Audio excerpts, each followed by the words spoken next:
വിദേഹ രാജ്യത്തിൻ്റെ തലസ്ഥാനമായ മിഥിലാപുരിയിൽ രാമലക്ഷ്മണന്മാരും വിശ്വാമിത്രനും എത്തി. സ്വയംവര മഹോത്സവത്തിൻ്റെ ആദ്യ ചടങ്ങുകൾ നടക്കുകയാണവിടെ. ജനക മഹാരാജാവിൻ്റെ ക്ഷണമനുസരിച്ച് അവിടെ നിരവധി രാജാക്കന്മാർ എത്തിയിട്ടുണ്ട്.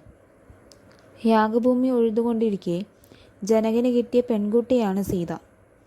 സന്താനമില്ലാതെ ദുഃഖിച്ചിരുന്ന അദ്ദേഹത്തിന് സീത യഥാർത്ഥത്തിൽ ഒരു പുത്രിയായി തന്നെ തീർന്നു. ഈ സീതയെ അസാധാരണ സാമർഥ്യമുള്ള ഒരു രാജകുമാരനെ കൊണ്ട് വിവാഹം ചെയ്യിപ്പിക്കാൻ അദ്ദേഹം നിശ്ചയിച്ചു.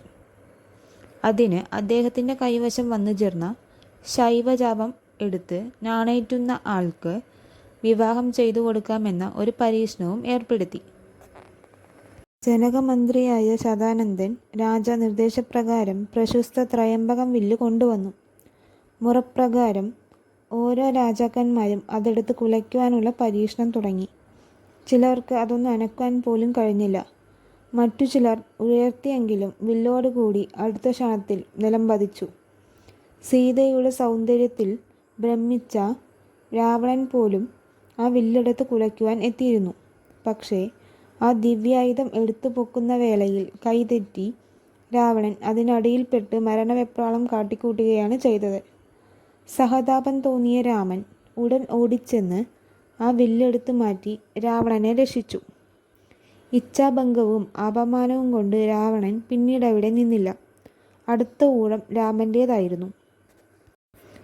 രാമൻ വില്ലിനരികെ ചെന്ന് കൈകൂപ്പി വന്ദിച്ച ശേഷം വിശ്വാമിത്രൻ്റെ നേരെ യാചനാരൂപത്തിൽ ഒന്ന് നോക്കി.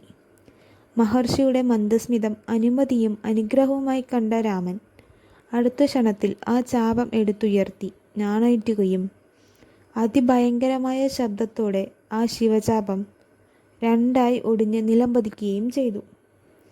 സഭ ഒന്നടങ്കം ചിന്തിച്ചു പോയിരുന്നു. ജനക മഹാരാജാവും ശതാനന്ദനും രാമനെ ഓടിച്ചെന്ന് ആലിംഗനം ചെയ്തു. വിശ്വാമിത്ര നിർദ്ദേശപ്രകാരം സീത ശ്രീരാമൻ്റെ കഴുത്തിൽ വരണമാല്യം ചാർത്തി